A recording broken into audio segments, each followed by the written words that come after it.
Bismillahirrahmanirrahim. Assalamualaikum warahmatullahi wabarakatuh.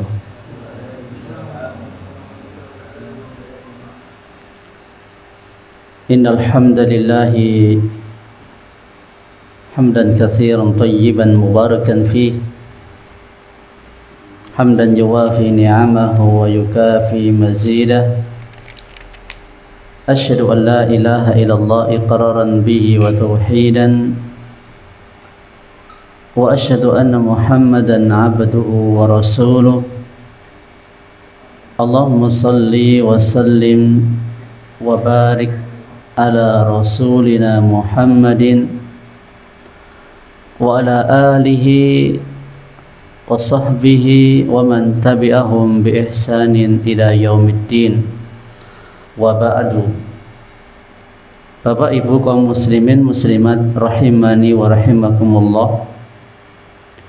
Kita bersyukur kepada Allah di malam hari ini. Allah masih memberikan kesempatan dan waktu kepada kita di mana tidak Allah berikan kepada yang lain. Tadi ketika saya lewat di jalan, ramai sekali jalannya. Maksudnya ya, banyak tempat-tempat keramaian yang mana kalau kita bandingkan malam yang kita lalui sekarang dengan malam yang mereka lalui, bagusan mana gitu loh. Tentunya sebagai seorang yang beriman, malam dan siang itu kan kotak-kotak amal, ya, kotak-kotak amal, tahap-tahap perjalanan kita menghadap Allah Subhanahu wa Ta'ala. Malam yang sekarang kita lewati ini nggak akan kembali, sudah hanya malam ini. Besok sudah ganti malam. Besok malam apa? Besok malam Jumat. Nggak akan kembali terulang. Maka salah satu ujian paling halus yang sering kali menggoda kita itu apa? Menunda kebaikan.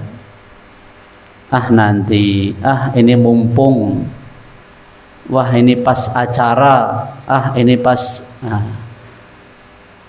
Ketika kesempatan untuk berbuat kebaikan itu sudah ada, tapi kemudian kita tunda, itu ujian. Dan kita seringkali terjatuh ke dalamnya. Maka melalui kajian kitab Riyadhus Shalihin, terlebih bab bersegera untuk melakukan amal kebaikan, mudah-mudahan Allah memberikan taufik kepada kita untuk kita semakin bertambah hari, semakin bertambah waktu, semakin giat kita beramal soleh. Kadang kalau kita renungi amalnya para sahabat, ya, mereka kok bisa seperti itu, sedangkan kita jauh di belakang mereka. Ya, kita ya punya niatan, punya harapan, semoga Allah memudahkan perjalanan kita, langkah kita, niat kita, amal kita untuk mengejar ketertinggalan yang jauh antara kita dengan mereka. Walaupun amal kita belum menyamai amal mereka, tapi dengan dasar kita cinta kepada mereka dan berusaha seringkali menyebut-nyebut mereka, ya, dan ingin ikut bersama mereka, Allah Subhanahu wa Ta'ala kumpulkan kita bersama mereka. Karena Nabi sallallahu alaihi wasallam mengatakan al-mar'u ma'a man ahabba. Orang itu dikumpulkan bersama siapa yang dia cintai. Maka hadis ini adalah hadis yang paling disenangi oleh Anas bin Malik. Tidak ada setelah Islam, setelah masuk Islam, hadis yang paling beliau cinta selain hadis ini. Ya, orang akan dikumpulkan bersama siapa yang dia cintai. Maka beliau menyatakan, aku cinta Abu Bakar, Umar, Utsman. Walaupun amalku belum setara dengan mereka, tapi semoga Allah kumpulkan kita semua bersama mereka. Bapak Ibu sekalian rahimani Allah wa iyyakum wa rahimani wa rahimakumullah wa iyyakum jami'an. Kita masuki hadis yang keempat dari bab ke-10. Hadis tentang pahala sedekah yang paling utama. Silahkan Mas. Kitab Riyadhus Shalihin bab 10, segera melakukan kebaikan dan motivasi untuk berbuat baik dengan penuh kesungguhan. Hadis keempat, halaman 79. An Abi Hurairah radhiyallahu anhu qala ja'a rajulun ila nabiyyin sallallahu alaihi wasallam faqala ya Rasulullah ayyu sadaqati a'dhamu ajra qala anta saddaqa wa anta sahihun syaqihun tahsya faqra wa ta'mul ghina wa la tumhil hatta idza balaghatil khulqum qulta li fulanin kada wa li fulanin kada wa qad kana li fulani muttafaqun alaih. Dari Abu Hurairah radhiyallahu anhu, dia menuturkan, seseorang menemui Nabi sallallahu alaihi wasallam dan bertanya, ya Rasulullah, sedekah apa yang paling besar pahalanya? Beliau menjawab, engkau bersedekah pada saat dirimu sehat, sangat menginginkan harta, takut miskin, dan berangan-angan ingin kaya. Engkau tidak meninggalkan sedekah itu sebelum roh sampai di tenggorokan. Engkau mengatakan untuk si fulan sekian, untuk si fulan sekian, dan harta itu telah menjadi milik si fulan. Muttafaqun alaih. Al-hakum artinya tenggorokan, organ jalur pernapasan, al-mati artinya kerongkongan, organ jalur makanan dan minuman. Bapak Ibu rahimanallahu wa iyyakum, secara umum hadis ini itu menata prioritas.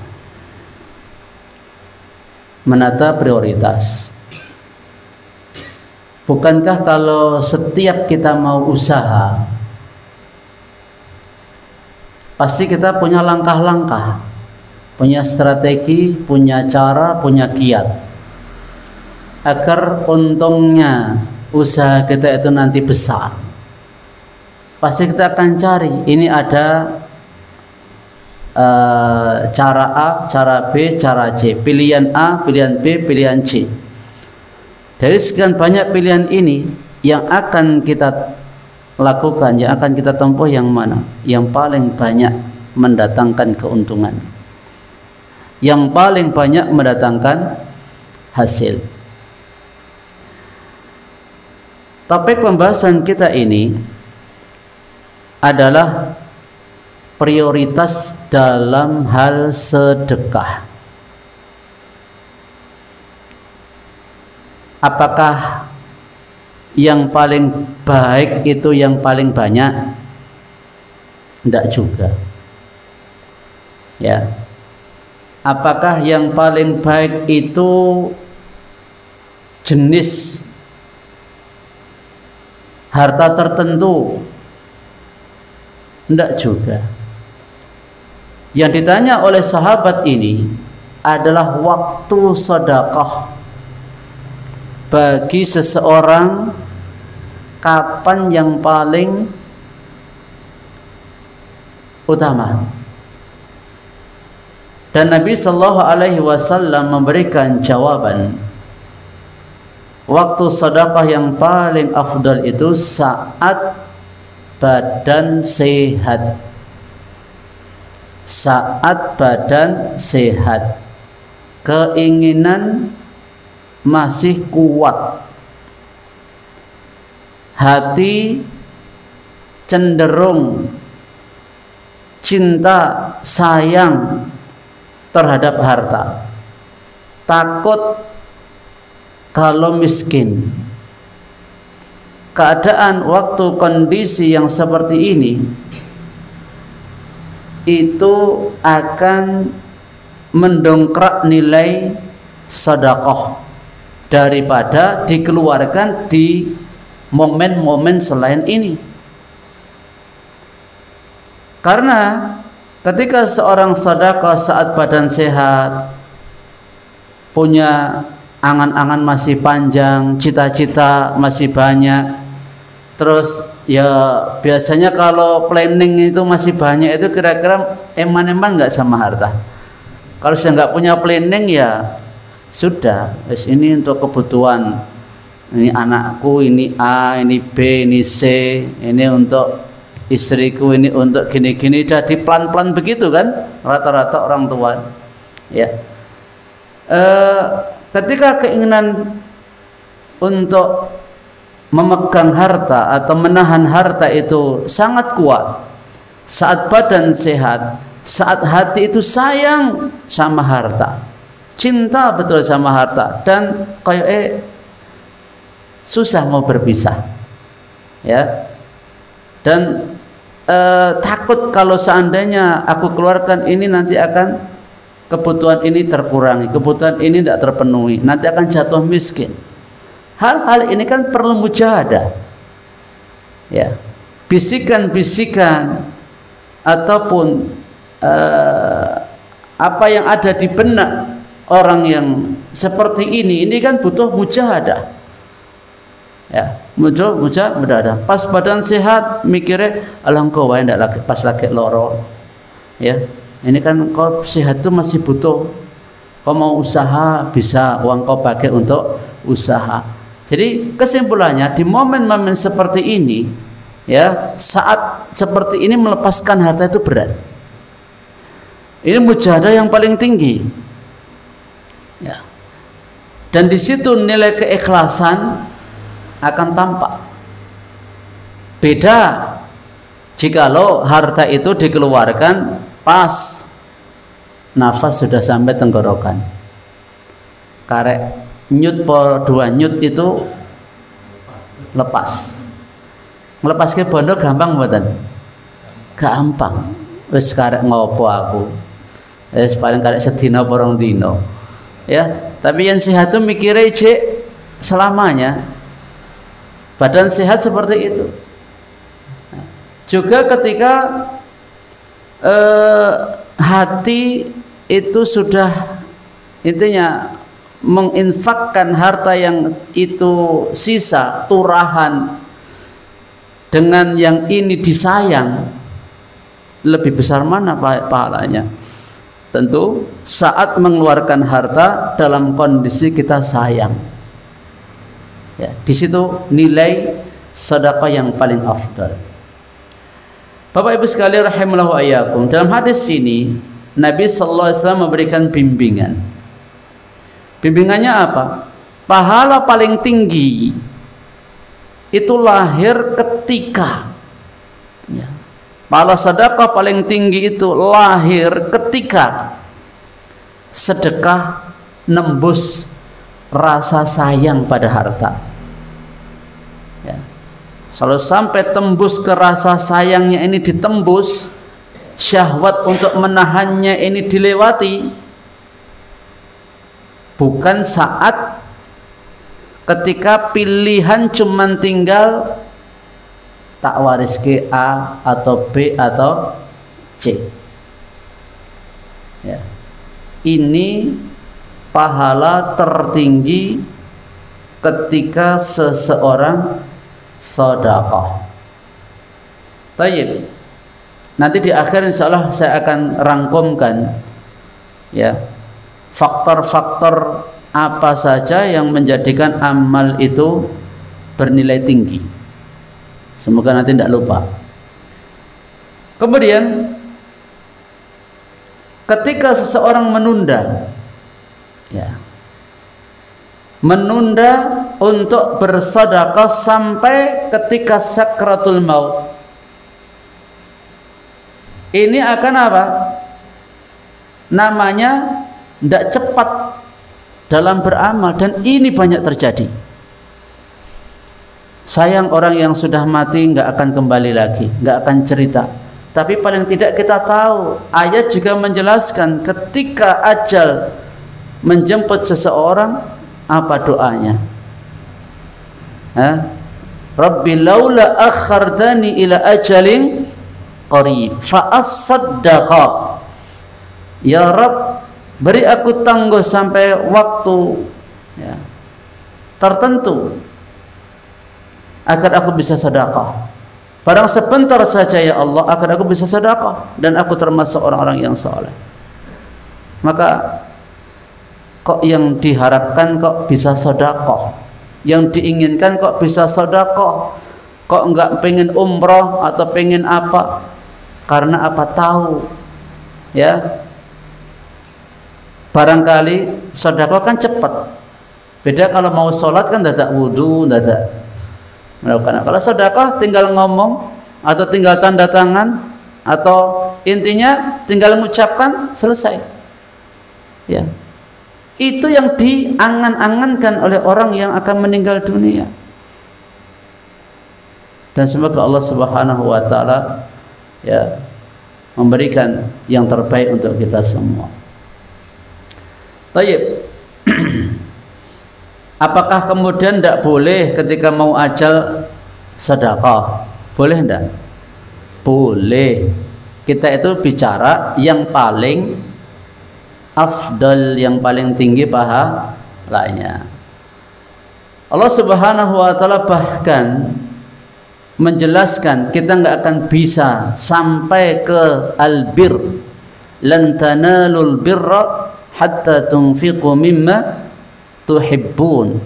Kamu lan di sini kan tidak akan sampai, nggak akan bisa, ya, tidak akan meraih kebajikan yang sempurna. Albir, sebagian mufassirin menjelaskan surga.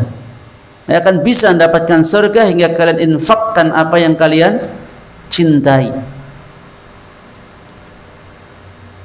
Dari ayat ini kita bisa tahu sedekah terbaik itu dari harta yang paling kita cintai, dan itu terjadi saat kita sehat dan masih sayang terhadap harta. Abu Talhah radhiyallahu taala anhu turun ayat ini, apa yang beliau lakukan? Beliau nyari-nyari mana harta beliau itu yang paling beliau cintai. Ini betul-betul mengamalkan ayat ini, nyari. Nemu kebun beliau di mana? Di depan Masjid Nabawi. Oh, di situ ada sumur yang airnya tawar, yang Nabi biasa minum dari sumur itu. Oh, nemu sekarang. Harta yang paling dicintai kebunnya Bairuha yang ada di dekat Masjid Nabawi. Terus ya tenan tawake. Kebunnya itu ditawarkan kepada Nabi sallam fisabilillah, ya, demi untuk mengamalkan firman Allah Subhanahu wa taala ini. Masya Allah. Itu kalau akar imannya nggak segede Abu Talhah, kayak kalau kita itu ya kayak masih berat nggih, Pak. Akarnya ora segede semono, makanya mungkin godhonge apa rantingnya gegedan mungkin ndak ambruk. Enggak, ini kita bicara fakta dan realita, ya. Kita sendiri mengakui gitu kan. Kita mengakui yang seperti itu. Enggak gegeden rantingnya, gegeden batangnya, oyote ora gede ya ambruk. Ambruk. Ya, maka ya tapi itu motivasilah kepada kita semua. Oh, ternyata kok ada teladan yang seperti itu. Terus akhirnya Nabi SAW perintahkan apa? Ya, dibagi-bagi kepada kerabat beliau. Terus selanjutnya Allah Subhanahu wa taala tadi sudah kita bacakan, infakkan wa anfiqu mimma razaqnakum. Kan sudah datang perintah dari Allah, infakkan, ya, mimma razaqnakum. Kata min di sini litab'id, artinya apa? Sebagian. Allah itu enggak nuntut separuh atau semua, enggak, sebagian. mimma razaqnakum min qabli ay ya'tiya ahadakumul maut, sebelum datang kematian kepada seorang di antara kamu, fayaqula rabbi laula akhartani ila ajalin qarib, lalu ia mengatakan, ya Rabb, ya beri aku tangguh barang sesaat agar aku bisa sedekah. Ayat ini melarang menunda infak, ya, menunda infak. Terus menunda, menutup celah nanti kalau anakku semua sudah mentas, kalau cucuku semua juga sudah, ya wis, ya nanti kalau sudah cucunya nanti mikirnya buyute, ya nggak kelakon nanti infaknya itu. Karena apa? Selalu ada saja nunda, tiba-tiba sudah tua, tiba-tiba nyawa tinggal di kerongkongan. Nah, terus gimana kalau seperti itu? Ya, Bapak Ibu sekalian rahimanallahu wa iyyakum wa azanillahu wa iyyakum jami'an. Saya mungkin sudah pernah cerita ya tentang menunda amal, ya, menunda amal. Tadi saya mau ceritakan apa tadi? Tiba-tiba hilang. Ya. Nabi sallallahu alaihi wasallam katakan khairus sadaqah. Oh ya. Gini. Di awal Islam harta itu paling dibutuhkan. Saya sudah pernah cerita nggak di sini, nggih? Ya. Bagaimana jihad itu pertama dengan apa? Bi amwalikum wa anfusikum, dengan hartamu dan dengan jiwamu. Kenapa Allah dahulukan harta? Karena nggak semua orang bisa jihad dengan harta. Kalau jihad dengan nyawa, semua orang punya nyawa selama dia masih hidup, ya. Makanya kalau semua diajak jihad, oh ya siap nyawanya. Tapi kalau diajak jihad hartanya, kusik-kusik itu nanti. Maka Allah tekankan yang pertama itu dengan harta. Islam dulu nggak akan bisa tegak kalau para sahabat tidak mengorbankan harta mereka fisabilillah. Khairus sadaqah makana an dhahri ghinan, kata Nabi alaihi salatu wasallam. Sebaik-baik sedekah adalah yang diberikan saat engkau masih merasa berkecukupan, bukan merasa turah berlebih.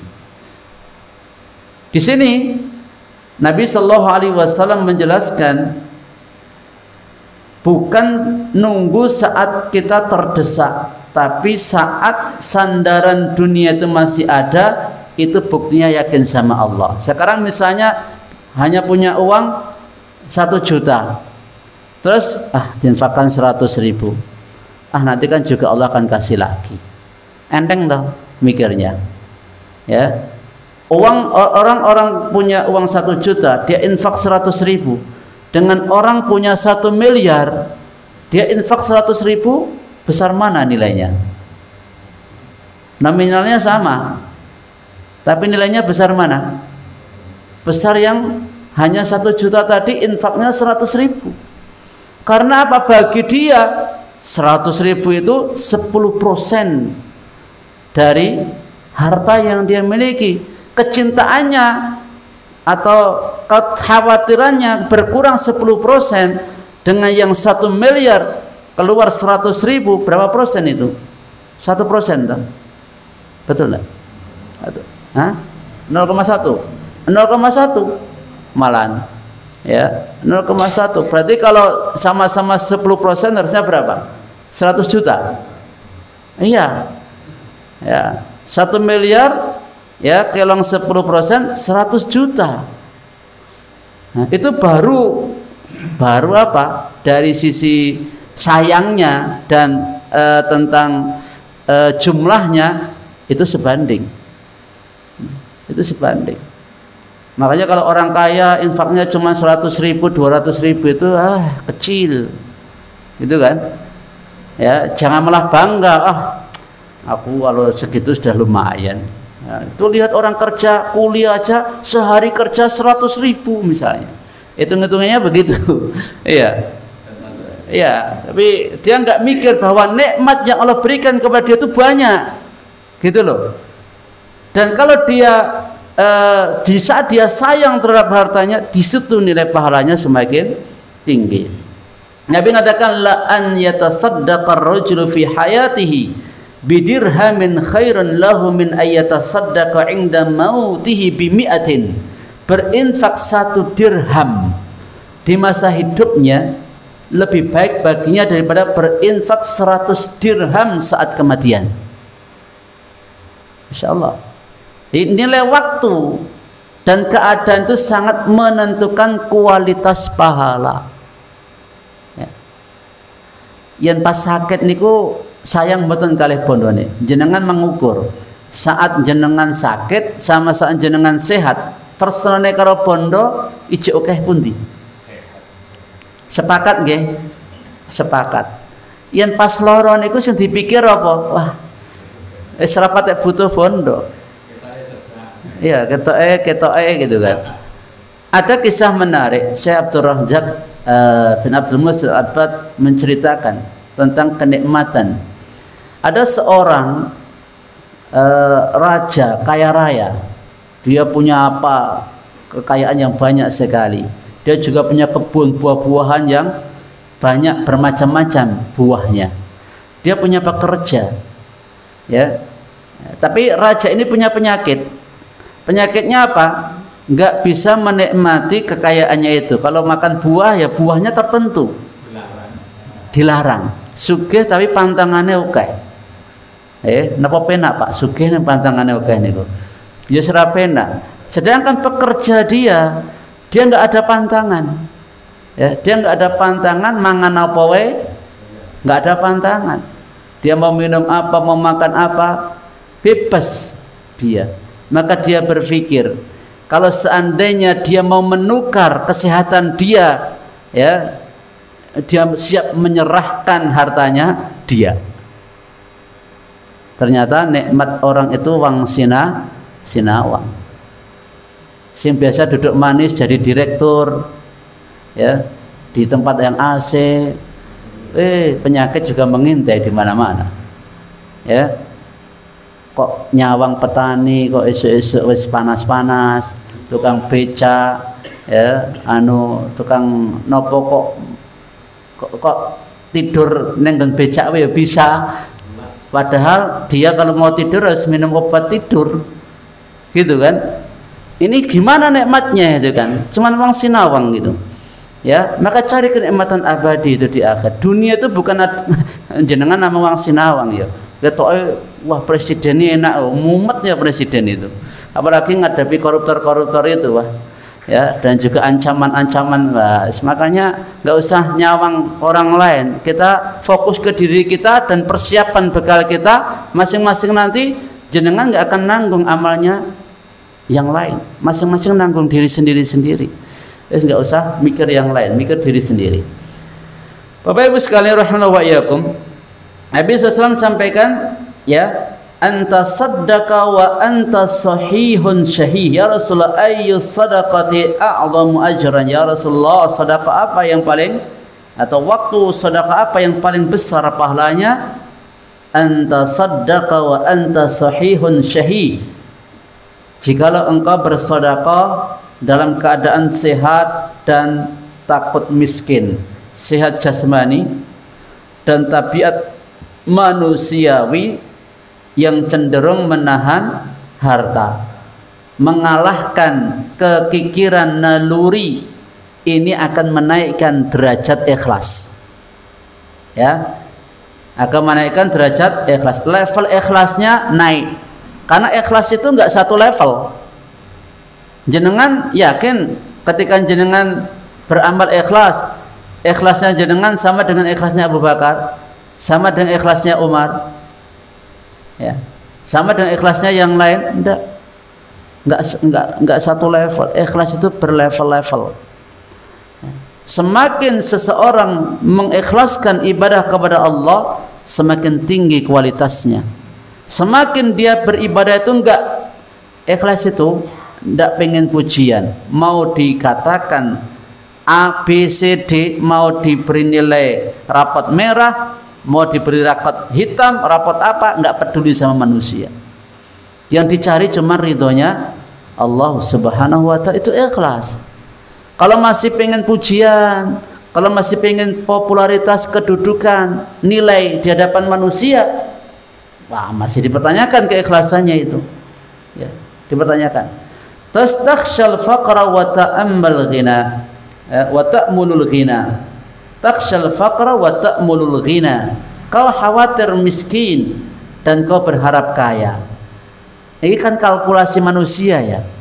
Saat kalkulasi dunia itu masih kuat, hitung-hitungan manungsa iki kuat, ya. Kok dia masih milih Allah Subhanahu wa ta'ala, di situ puncak tawakal yang beramal. Ya. Aku yang ngetok ke bondo, mane bondo iki janjane tak nggo ngene. Ya, untuk jalengan. Ada sebagian orang ngomong ke saya itu, saya tuh harus punya paling tidak 10 juta untuk apa jenenge? Untuk apa nama? Cadangan. Wah, cadangan 10 juta bagi kita ya banyak itu. Cadangan 10 juta. Mungkin bagi sebagian orang cadangan 10 juta itu kecil. Tapi bagi ya orang-orang tertentu, duit cadangan 10 juta itu banyak itu. Ya, ayam boro-boro duit cadangan. Ya, kadang sesuk mangan apa wae goleke nyandi gitu kan. Goleke nyandi. Ya. Seperti ini, ketika takut fakir dan berharap kaya, inilah tawakal itu bekerja. Tak toke ya hartaku, wis engko lek enek gantine. Karena Nabi mengatakan mana qasat sadaqatun min malin. Harta yang disedekahkan enggak akan kurang. Yakin sama kata Nabi sallallahu alaihi wasallam. Ya, dan sebenarnya kalau kita sedekah itu kan sebenarnya kita minjamkan kepada Allah Subhanahu wa taala. Ya, apa kurang? Wah, kita bisa minjami Allah, ini kan luar biasa toh ini. Nanti kalau Allah balas pinjaman kita, masuk ya dikurangi, masuk enggak dibalik ke. Kalau sama orang mungkin kita agak khawatir, tak pinjamin kok balik ke orang, gitu kan. Tapi kalau sama Allah, wa may yaqradullaha qardan hasanan, siapa yang menjami Allah pinjaman yang baik, bukannya Allah butuh dipinjami, enggak.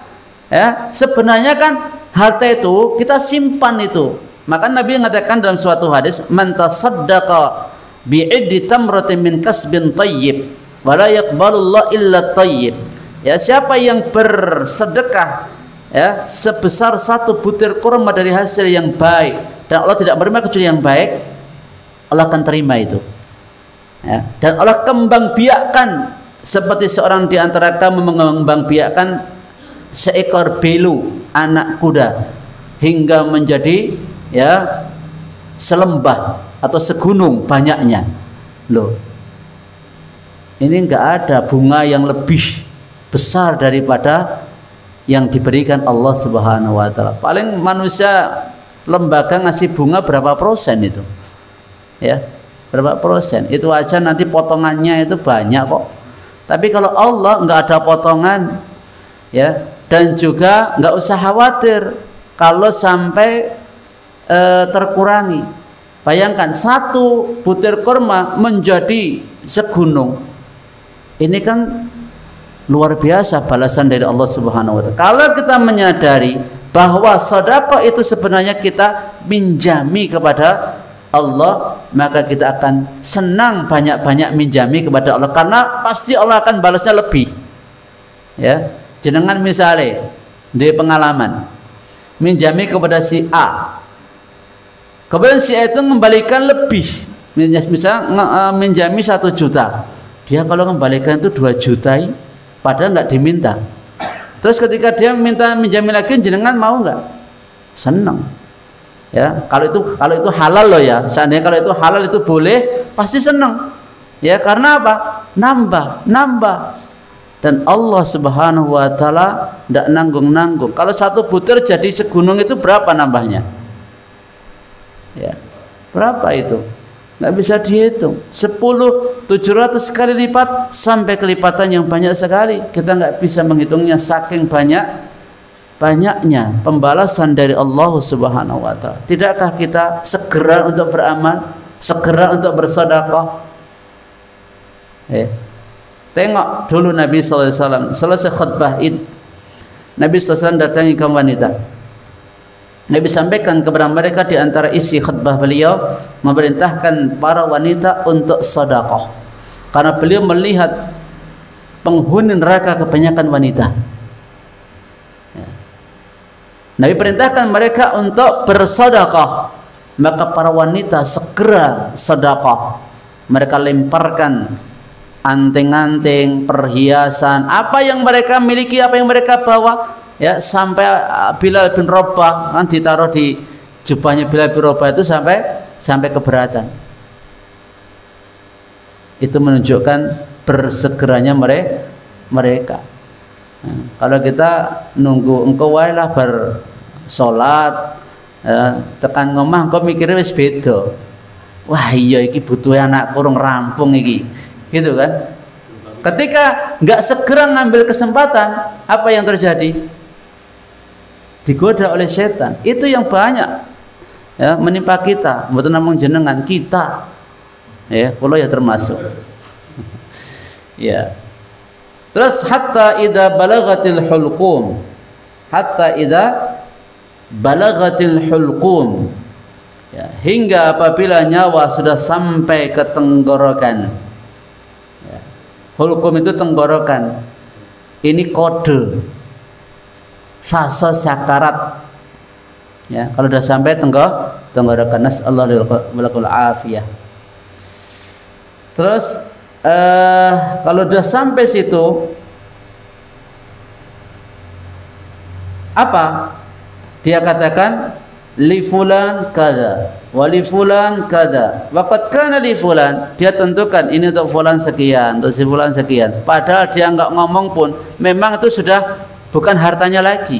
Jadi kalau orang itu mati, itu bukan harta dia lagi loh. Itu sudah hartanya ahli waris.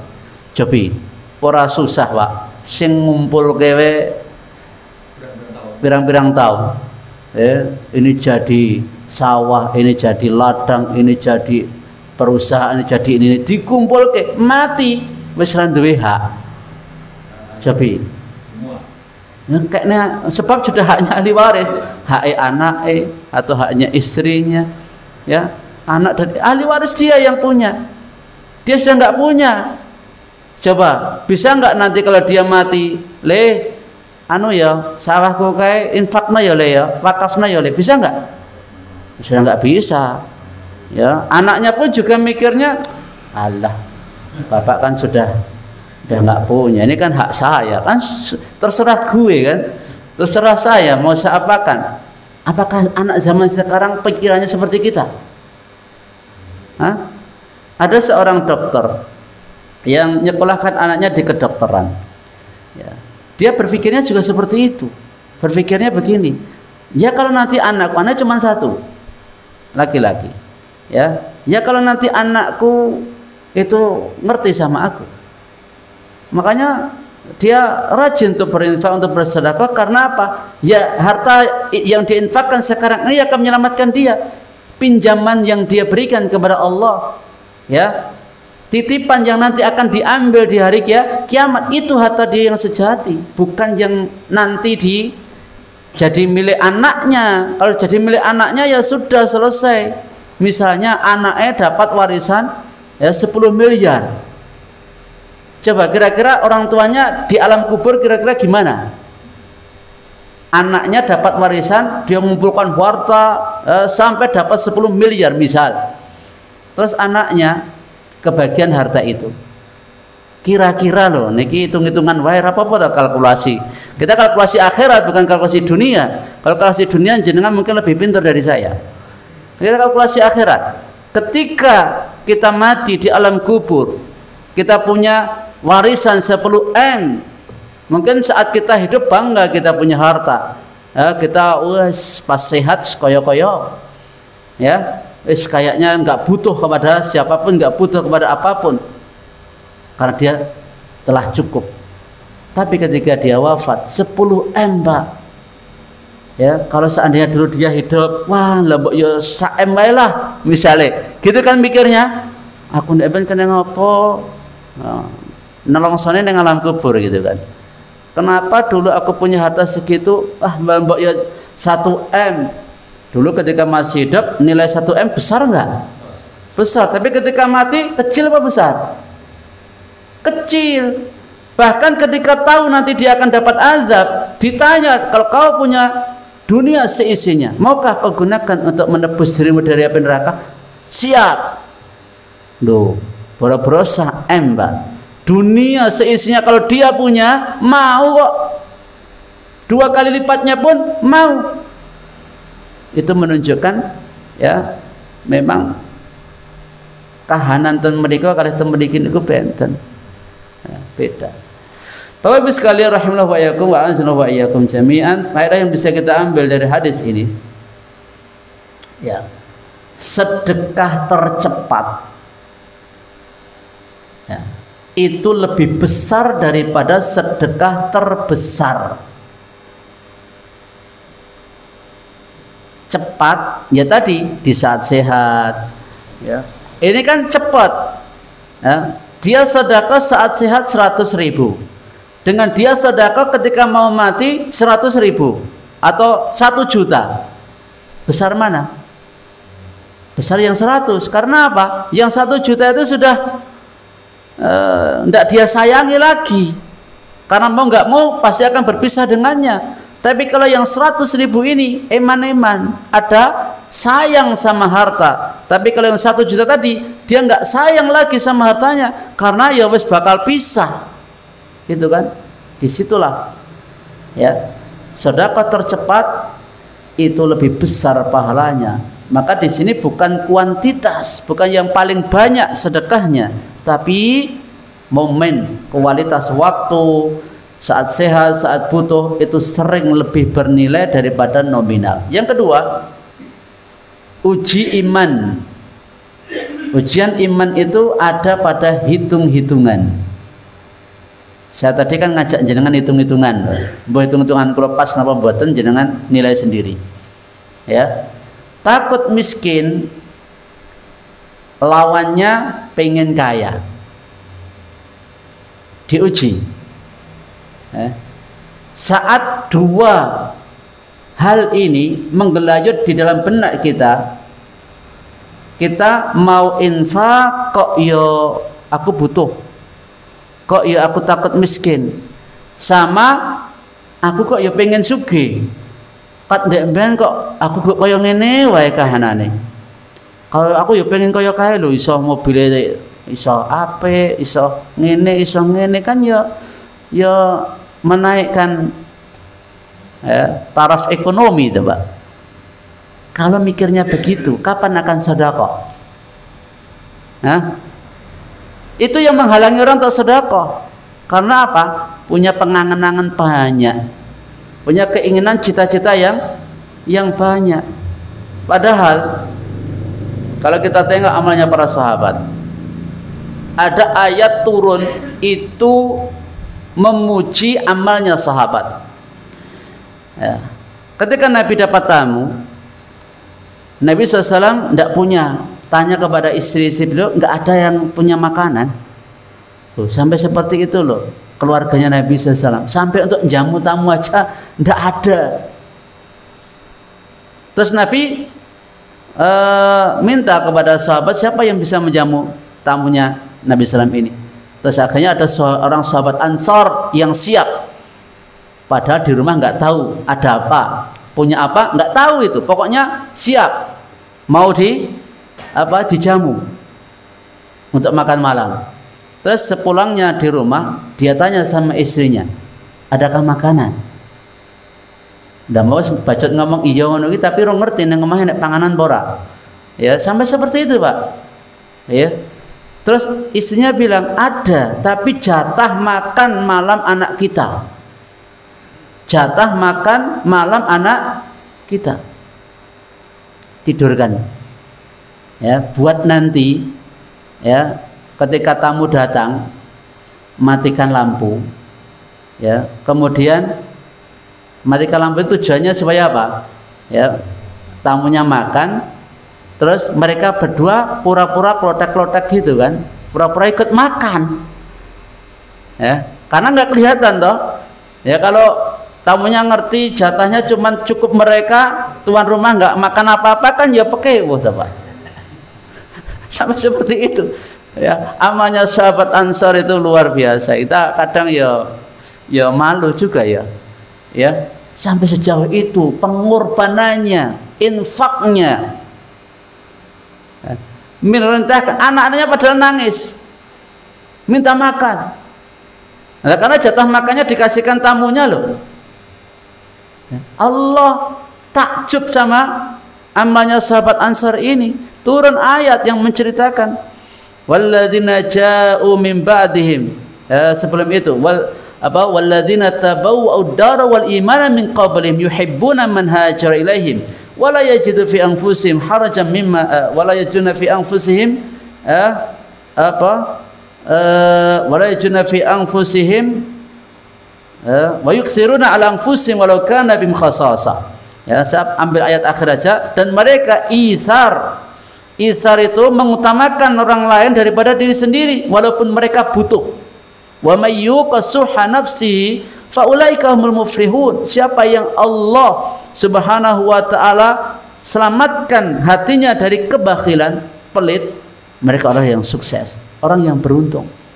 Turun ayat memuji amalnya sahabat Ansar ini. Berarti bukan mencela tapi memuji ya, dipuji amal seperti itu. Masya Allah ya, langkah yang seperti ini. Terus faedah yang lain, menunda amal itu mengikis pahala ya, mengikis pahala. Dekat ajal, semakin dekat ajal itu ruang niat itu mengecil. Pahala tak setara dengan sedekah saat lapang. Misalnya sudah sepuh, wis sakit-sakitan ya, dengan ketika masih muda, masih energik, sedekahnya lebih besar mana ketika masih muda. Terus prioritas nafkah, sedekah terbaik tidak menelantarkan tanggungan, tidak menelantarkan tanggungan. Terus faedah yang berikutnya, didik jiwa dari kekikiran. Kita berusaha rutin sedekah kecil tapi konsisten, lebih baik ya, daripada tidak sama sekali. Terus faedah yang lain, ada teladan Abu Bakar As-Siddiq saat perang Tabuk membawa seluruh hartanya. Nabi bertanya, apa yang kau tinggalkan untuk keluargamu? Ya jawab, Allah dan Rasulnya. Dari perbuatannya Abu Bakar As-Siddiq ini ya, menang atas rasa sayang terhadap harta ketika siap dan mampu, itulah standar emas sedekah yang paling besar pahalanya. Saya ulangi lagi ya, saat kita menang, mengalahkan rasa sayang terhadap harta, saat kita sehat, saat kita mampu, itu standar emas sedekah yang paling besar pahalanya ya. Terus saat takut miskin, kepada siapa hati kita bersandar? Saat takut miskin, kepada siapa hati kita bersandar? Bukankah syaitan itu ya'idukumul faqra? Yang nakut-nakuti fakir itu syaitan. Kalau kita itu ngaku yang ngasih rezeki, yang jatah kita, yang memenuhi hajat rezeki kita Allah Subhanahu wa taala, masa takut miskin? Jenengan misalnya kalau dikasih jaminan hidup jenengan sampai anak turunan jenengan oleh presiden, oleh raja, tenang enggak? Nyantai-nyantai enggak? Wis heling-heling wae ya, sepedaan wae atau kemana? Karena apa? Wis dijamin uripe. Nuwun sewu, PNS saja kan sudah merasa tenang jaminannya, ya enggak? Padahal berapa jaminannya PNS ya, kan enggak begitu banyak. Itu aja sudah merasa tenang. Banyak orang pengen jadi PNS karena nanti ada jaminan di masa tua. Kenapa kalau kita sudah dijamin sama Allah masih takut, masih khawatir? Setanlah yang menakut-nakuti kefakiran tersebut. Ya. Terakhir Bapak Ibu sekalian, tadi saya sampaikan walaupun tak sebutkan secara global saja,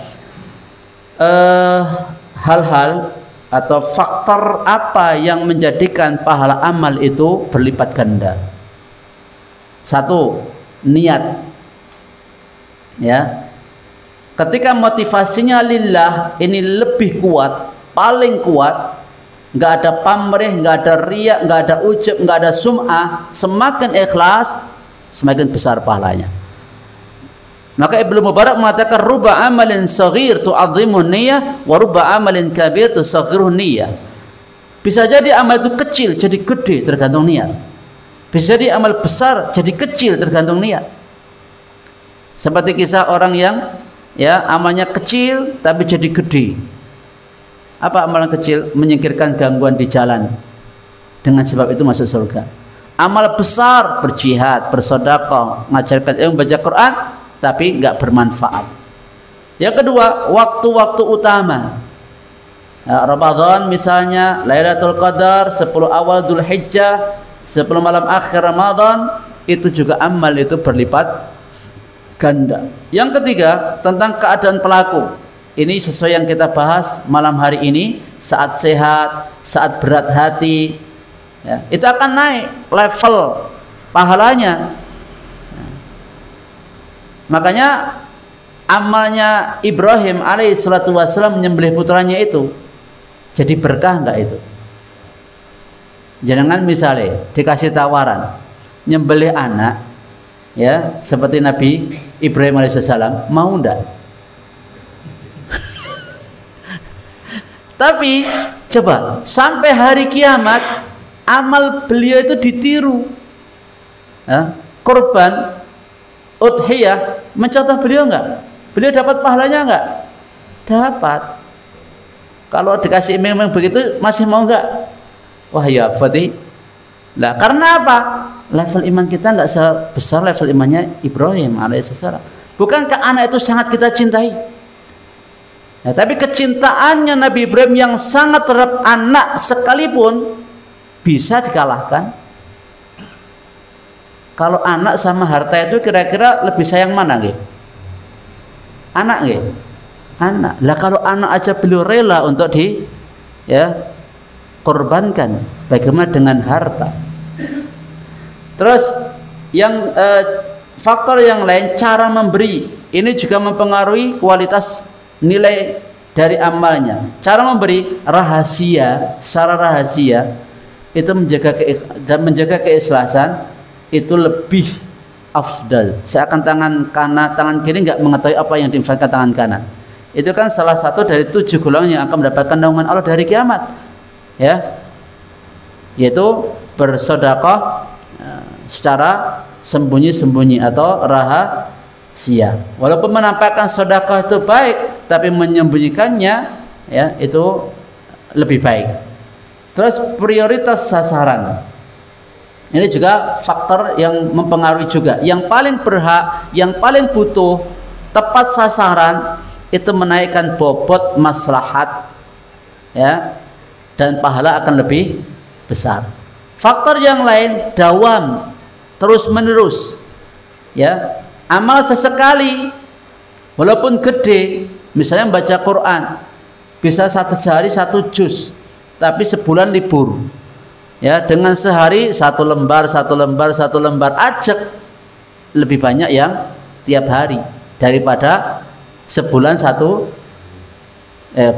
hari 1 juz terus setelah itu sebulan libur. Sedekah yang rutin itu juga lebih afdal daripada yang kolo-kolo.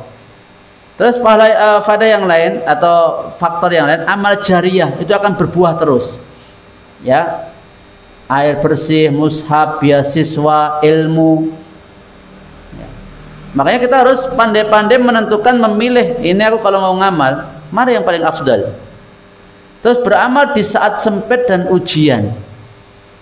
Semakin berat bagi jiwa, semakin tinggi kadar nilainya. Terus menjadi yang memulai kebaikan, jadi teladan. Sosok yang pertama merintis, sosok pertama yang memulai dalam beramal, terus yang menginisiasi, ya, entah menginisiasi amal atau sedekah, ini pahalanya akan mengalir terus.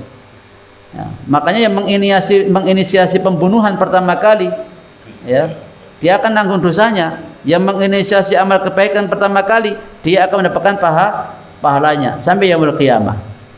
Terus yang terakhir menggabungkan beberapa sebab. Wis sedekah rahasia di bulan Ramadan kepada orang yang butuh, rutin. Wis kalau tumpuk-tumpuk ini tadi faktornya wah gede banget itu. Wallahu a'lam bishawab. Demikian yang bisa kita sampaikan. Ada pertanyaan enggak? Monggo. Waalaikumsalam. Mungkinkah di situasi kondisi yang sekarang ini masih kita berinfak secara rahasia dan sendiri-sendiri? Pripun Pak? Pripun ulangi? Mungkinkah di situasi kondisi yang akhir-akhir seperti keadaan dunia seperti ini kita masih bisa melaksanakan infak atau sedekah secara bersembunyi-sembunyi? Barangkali ada. Terima kasih Pak. Ya, sangat-sangat mungkin. Ya, peluang untuk sedekah sembunyi-sembunyi sangat-sangat mungkin dan terbuka lebar selebar-lebarnya kalau mau. Ya. Contoh, Zainal Abidin. Beliau itu, ya, kalau malam manggul bahan makanan, dipikul sendiri, terus mendatangi rumah orang-orang miskin. Beliau punya pegawai kan, tapi beliau sendiri yang manggul. Dan tidak ada yang tahu. Karena dulu malam-malam kan nggak ada lampu Pak. Iya, tidak ada lampu. Ya kalau sekarang lah aku kalau gitu ketok uang piye ya. Pokoknya jangan kalau niat nanti tak kasih tahu. Iya. Sampai seperti itu, manggul malam. Terus orang-orang miskin nggak tahu itu siapa yang ngasih. Ya. Taunya ketika beliau wafat, yang memandikan jenazah beliau itu melihat ngapal di punggungnya itu. Itu satu tanda. Tanda yang kedua, orang-orang miskin tidak dapat itu lagi. Berarti siapa kira-kira? Beliau kan? Beliau. Ya. Ada banyak kisah, kalau saya mau ceritakan kisah ulama-ulama kita. Mereka itu ketika ngasih sedekah itu, ya, apa? Enggak banyak yang tahu gitu loh. Enggak banyak yang tahu. Seperti membangun di Yaman sana itu, saya ngasih apa itu, ya, enggak ada yang tahu. Antara beliau sama yang diamanahi itu lebih menjaga keikhlasan daripada diumumkan. Misalnya kalau diumumkan, oh si fulan ngasih 1 M, wih, ketika membaca dan dibandingkan yang lain yang 100.000, 50.000, 25.000, rasanya piye Pak? Ketika membaca laporan seperti itu, rasanya piye? Bangga enggak? Atau rasa ujub muncul enggak? Walaupun pertama enggak muncul, tapi kalau orang datang, wih, jenengan ta Pak, senganunya, wah tambah lagi nih, ya, bisikan untuk ujubnya. Nanti ya, begitulah setan menggoda itu. Banyak cara gitu. Sekarang gagal, besok gagal, lagi begitu terus sampai kita akhirnya apa? Ujub dengan amal kita sendiri. Banyak contoh, ya, itu baru satu contoh saja dari amalnya para orang-orang soleh dalam berinfak sembunyi-sembunyi. Ya. Dan saya juga banyak ketemu orang seperti itu Pak.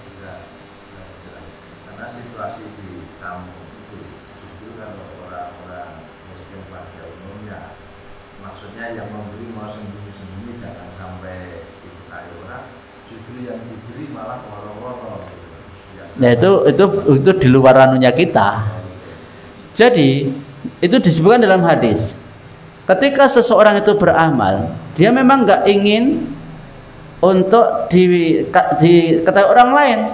Tapi kemudian orang jadi tahu terus memuji dirinya, itu ajilu busrul mukmin, kabar gembira yang Allah segerakan kepada seorang mukmin. Dan itu tidak apa-apa, tidak apa-apa. Nah kalau kita tahu kisahnya salaf, amalnya salaf itu, kok mereka bisa tahu? Ya karena memang ya yang dikasih itu woro-woro, itu bukan anunya kita. Ya, tidak apa-apa kalau yang seperti itu kabar gembira yang Allah segerakan bagi orang beriman. Syekh Abdul Aziz bin Baz rahimahullah taala, beliau ketika ada rombongan dari Saudi itu melakukan perjalanan, kalau nggak salah di daerah Afrika, kalau nggak salah itu ya, Afrika atau negara yang lain, di tengah hutan atau di tempat terpencil gitulah ya, kalau nggak hutan atau tempat terpencil, ketemu seorang wanita kalau nggak salah, itu ditanya, ketemu dari mana? Dari Saudi, gini. Oh ya, sampaikan salam saya kepada Syekh bin Baz. Loh, ya heran lah, rombongan dari Saudi kok kenal Syekh bin Baz, padahal jauh, ya, terpencil. Oh, diceritakan, kan jadi ngerti amalnya Syekh bin Baz. Yang seperti nggak apa-apa. Oh, ketika dulu ada kebutuhan finansial, nulis surat kepada Syekh bin Baz, sama Syekh bin Baz dikirim bantuan, ya, terus berterima kasih kepada Syekh bin Baz. Syekh bin Baz apakah pengen itu diberitahu atau diworok-worok? Kan enggak. Tapi itulah kabar gembira yang Allah segerakan kepada seorang mukmin. Ngaten Pak nggih? Yang dimaksud gitu nggih. Nggih, wallahu a'lam bishawab. Nggih, monggo.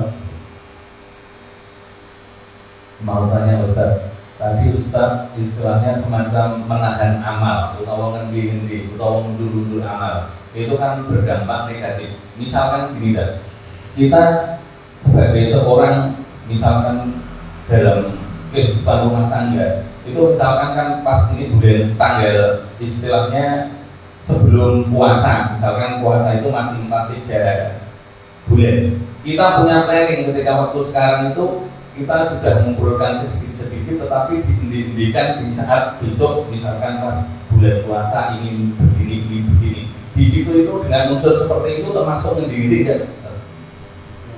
Tapi resiko tanggung penumpang loh Pak. Kalau besok misalnya sebelum masuk itu sudah meninggal piye?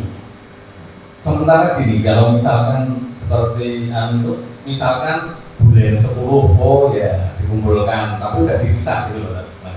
Enggak, tapi kan risiko tanggung sendiri tuh. Kalau sebelum masuk situ sudah meninggal misalnya, iya, kan jadi tanggung sendiri tuh Pak. Ya, dalam arti ya, ini kan manajemen amal masing-masing kita. Nah, kalau pengen segera cepat, seperti kemarin kita contohkan Nabi SAW, ada satu harta sedekah yang belum beliau bagi saja, beliau segera habis sholat langsung bergerak untuk segera membagikan itu. Ini terserah masing-masing kita. Mau cepat tentu itu lebih baik. Mau ditunda ya jangan kecewa kalau seandainya nggak sampai kepada apa yang kita inginkan. Kita hanya karena judulnya ini bersegera kok Pak. Kalau kita nunda-nunda ya itu namanya nggak bersegera. Ya kita kalau bisa ya bulan 10 itu ya bisa ngamal, nanti bulan ya Ramadan juga bisa ngamal, kan bagus begitu. Betul nggak Pak? Iya betul. Iya. Kita mau yang paling bagus atau yang ya cukup bagus? Bukan berarti yang itu tadi jelek, enggak. Ya. Wong kita judulnya kita makamnya makam ihsan gitu loh Pak. Kita sudah sampai makam ihsan ini Pak. Nggih, ngoten. Standar sasarannya Pak. Kalau misalkan terprogram sasarannya misalkan bisa sasarannya 10 tempat, tapi kalau misalkan diamalkan waktu sekarang cuma 1 tempat gitu loh maksudnya, dan itu 10 itu misalkan 10 tempat itu ya harus saat itu juga, nggak mungkin satu-satu misalkan. Ini konteksnya gimana? Aku masih belum. Misalnya itu ngasih sembako gitu misalnya gitu ya, atau apa itu Pak? Ya apa saja yang kaitannya, bisa jadi sembako, bisa jadi istilahnya memberi seseorang atau uang atau sembako, ya. Pokoknya amal gitu ya. Terus itu kalau misalkan bulan ini itu misalkan hanya bisa memberi 1 orang. Sementara kalau nyampe program misalkan program 5 bulan yang akan datang berarti kita bisa memberi 6 orang atau 10 orang. Terus? Berarti kan kalau dikasihkan untuk sekarang itu hanya bisa nyasar 1 orang, tapi kalau besok bisa bersama-sama misalkan bisa 5 orang bersamaan gitu. Misalkan begitu, itu termasuk ngendi-ngendi bukan? Itu tergantung orangnya, apakah itu lembaga atau pribadi. Kalau lembaga itu kan pakai alur ya Pak ya. Tapi kalau pribadi kan dia yang manajemen sendiri kan. Dan itu ya direkturnya kan diri kita masing-masing. Mau di program begitu nggih, monggo, mau bukan begitu nggih silakan. Tapi kalau itu suatu lembaga, ya itu kan ada alurnya. Ya. Tapi kalau itu pribadi, kalau pribadi ya kita yang menentukan. Mau begitu nggih.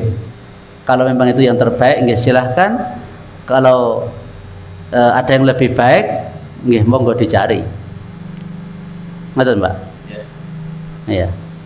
Wallahu a'lam bishawab. Subhanakallahumma hamdika asyhadu an la ilaha illa anta astaghfiruka wa atubu ilaik. Assalamualaikum warahmatullahi wabarakatuh.